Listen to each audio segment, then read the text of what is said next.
The politics of outer space includes space treaties, law in space, international cooperation and conflict in space exploration, international economics, and the hypothetical political impact of any contact with extraterrestrial intelligence. Astropolitics, also known as astropolitics, has its foundations in geopolitics and is a theory that is used for space in its broadest sense. An important aspect of the geopolitics of space is the prevention of a military threat to Earth from outer space. International cooperation on space projects has resulted in the creation of new national space agencies. By 2005, there were 35 national civilian space agencies. The Outer Space Treaty, formerly the Treaty on Principles Governing the Activities of States in the Exploration and Use of Outer Space, including the Moon and other celestial bodies, is a multilateral treaty that forms the basis of international space law. Negotiated and drafted under the auspices of the United Nations, it was open for signature in the United States, the United Kingdom, and the Soviet Union on 27 January 1967, entering into force on 10 October 1967.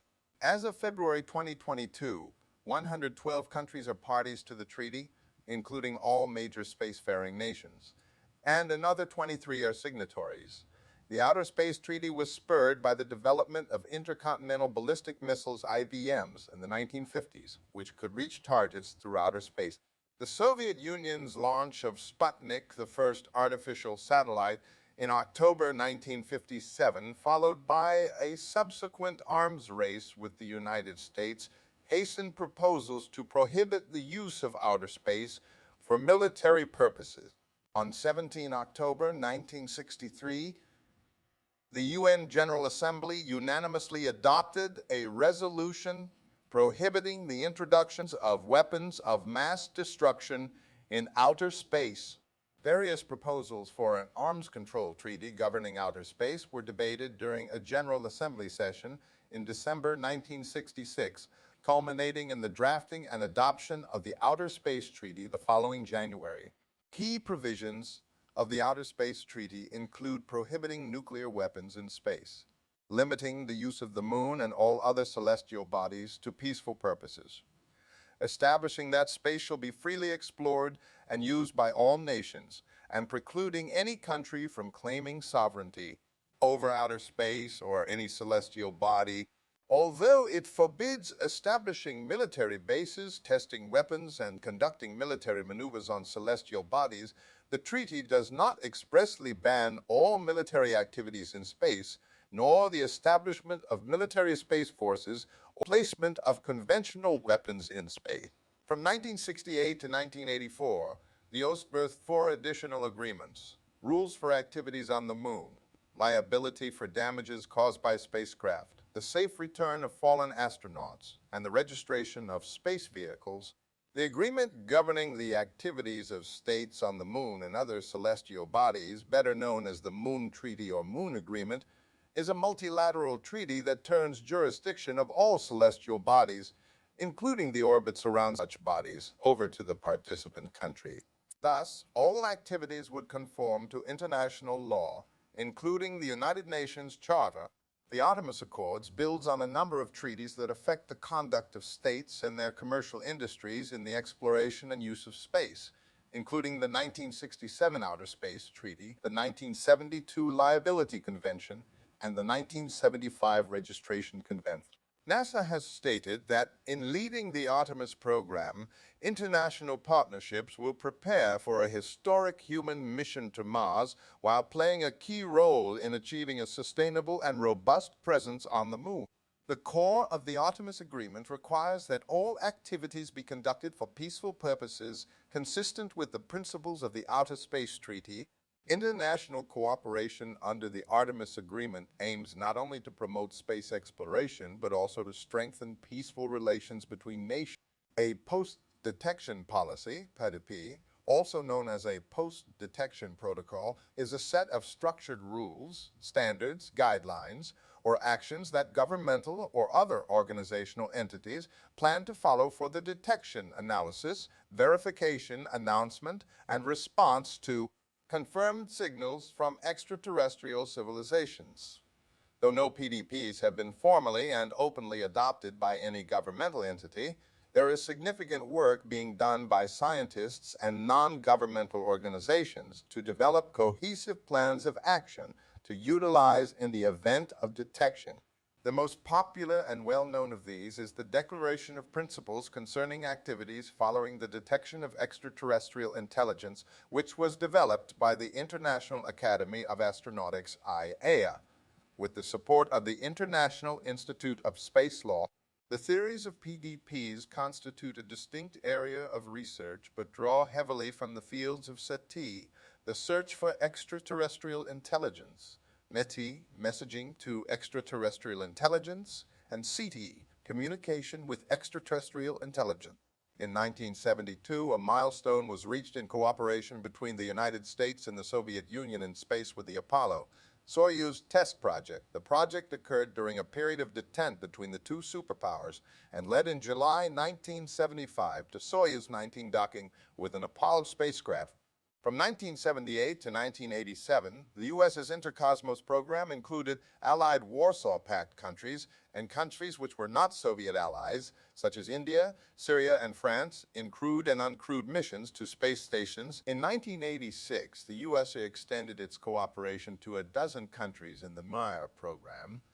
From 1994 to 1998, NASA space shuttles and crew visited Mir in the Shuttle Mir program.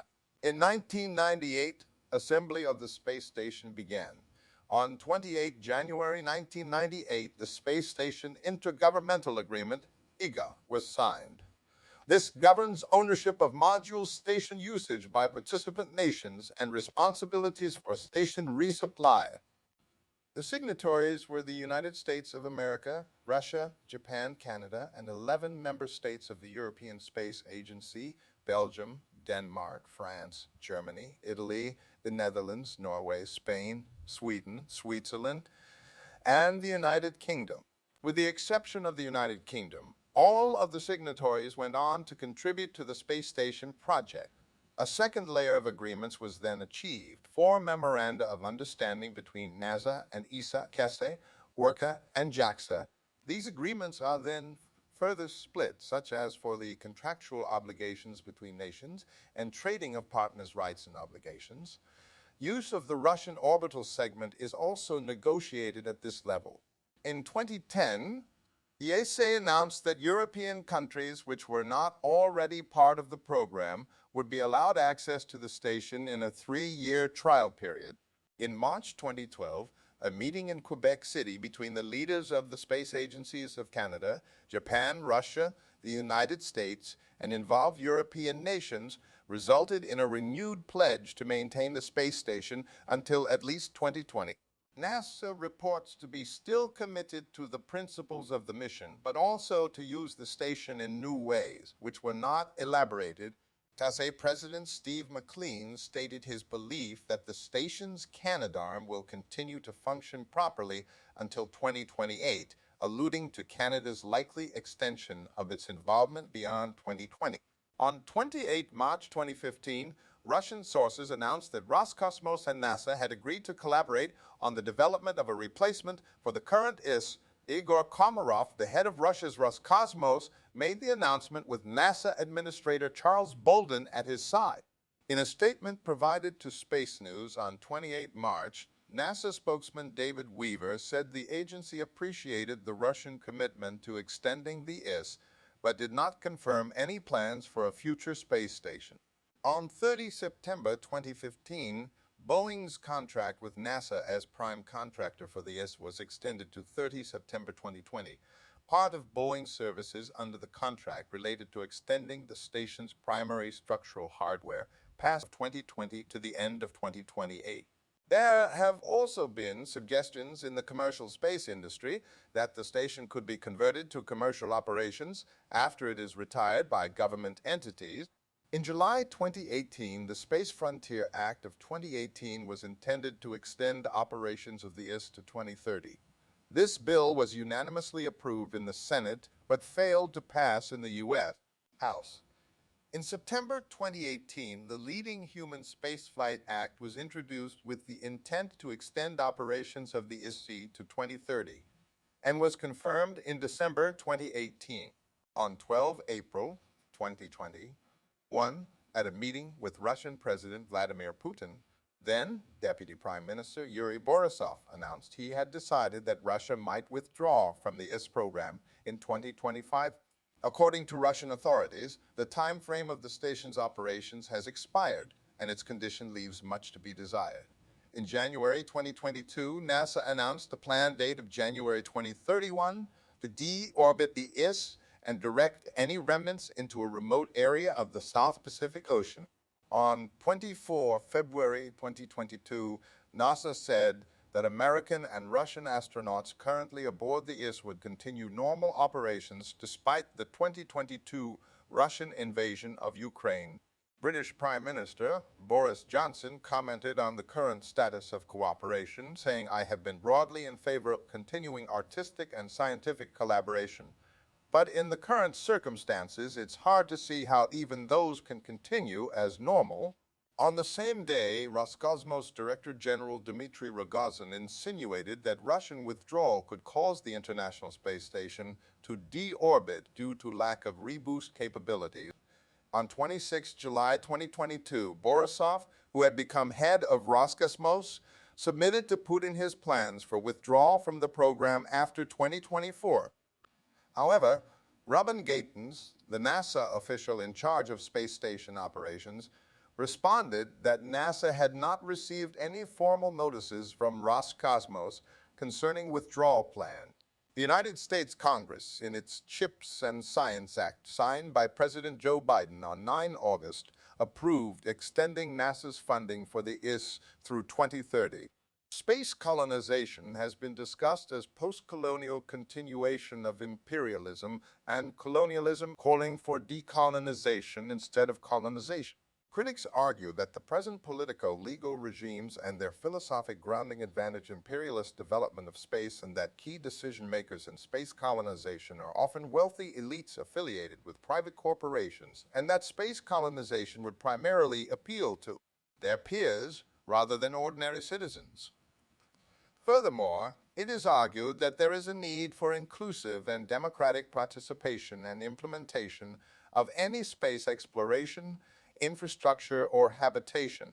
According to space law expert Michael Dodd's, existing space law, such as the Outer Space Treaty, guarantees access to space but does not enforce social inclusiveness or regulate non-state actors. Particularly, the narrative of the New Frontier has been criticized as unreflected continuation of settler colonialism and manifest destiny, continuing the narrative of exploration as fundamental to the assumed human nature. Joan Yun considers space colonization as a solution to human survival and global problems like pollution to be imperialist, as such others have identified space as a new sacrifice zone of colonialism. Guyana Space Center has also been the site of anti-colonial protests, connecting colonization as an issue on Earth and in space. In regard to the scenario of extraterrestrial first contact, it has been argued that being used to employ colonial language would endanger such first impressions and encounters. The trend towards the economicization of outer space under neoliberalism is having a profound impact on the political ecology of outer space. Outer space is becoming a space for capitalism. A new era of space commercialization aims to profit from satellite launches, space tourism, asteroid mining, and related ventures. This era, driven by private companies such as Elon Musk's SpaceX and Jeff Bezos' Blue Origin, has been dubbed the new space by industry insiders. Spatial justice in outer space increasingly means the justice of capital with capitalism replacing humanity. Since the mid-20th century, space expansionism has become a popular ideology, and thanks to science, the emergence of technological civilization, and the spread of neoliberalism, it has become possible for a wide range of actors, such as national armies and government agencies, scientists, and private companies, to carry out a variety of space activities, such as the regulation of outer space through international law. the deployment of missile and anti-satellite weapons, the establishment of exploration, communication, and navigation satellites, and space travel for tourism and habitat expansion. Since the mid-20th century, spatial expansionism has gone hand in hand with the concept of the world as a planetary Earth, going beyond the concept of a global Earth associated with the Industrial Revolution. There are always costs and benefits in environmental change, and these are unevenly distributed along lines of class, race, ethnicity, gender, and geography on other axes of difference. The environmental geopolitics of outer space is similarly multi-scale, manifesting itself in contemporary debates on pollution issues such as orbital debris and planetary protection agreements. The cultural, legal, budgetary, and infrastructural footprints experienced in the contemporary space race have measurable environmental footprints on Earth and in outer space. The question of where these footprints fall is arbitrated by larger issues of geopolitical power and vulnerability, which means that human participation in outer space is also a matter of environmental justice. Thank you for watching. Don't forget to please like and subscribe. If you have a topic you would like to suggest, leave a comment.